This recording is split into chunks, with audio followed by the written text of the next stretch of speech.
Why does eating breakfast regularly improve health outcomes, no matter what we eat? Well, it's because eating breakfast is an important circadian rhythm regulator, how our body knows whether or not it's day or night and prioritizes different biological processes accordingly, and of our hypothalamic pituitary adrenal axis, which controls our reactions to stress like fight or flight. Basically, we have a healthier stress response and better regulated cortisol levels when we eat breakfast regularly. This in turn regulates blood sugar regulation at subsequent meals, as well as cravings and appetite later in the day.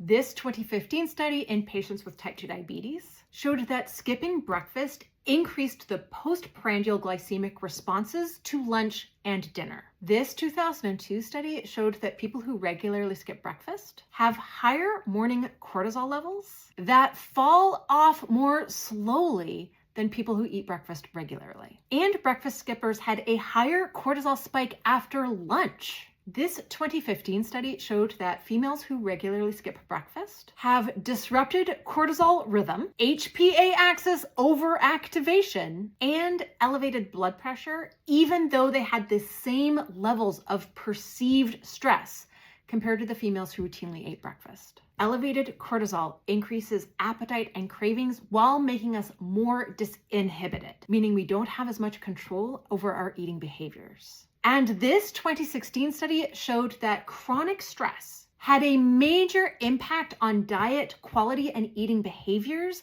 in people who regularly skip breakfast, but not in regular breakfast eaters, including reducing overall diet quality, whole grains, fruit, fiber, calcium, potassium, and vitamin B9, folate.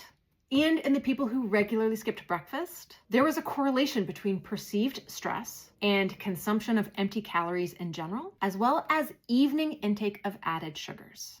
This 2017 review also highlights the connection between breakfast skippers and low diet quality, including that 74% of regular breakfast skippers do not meet 2/3 of the recommended dietary allowances of vitamins and minerals, compared to 41% of regular breakfast consumers. So yes, the link between breakfast skipping and poor health outcomes is causal, and we have identified at least some of the mechanisms involved.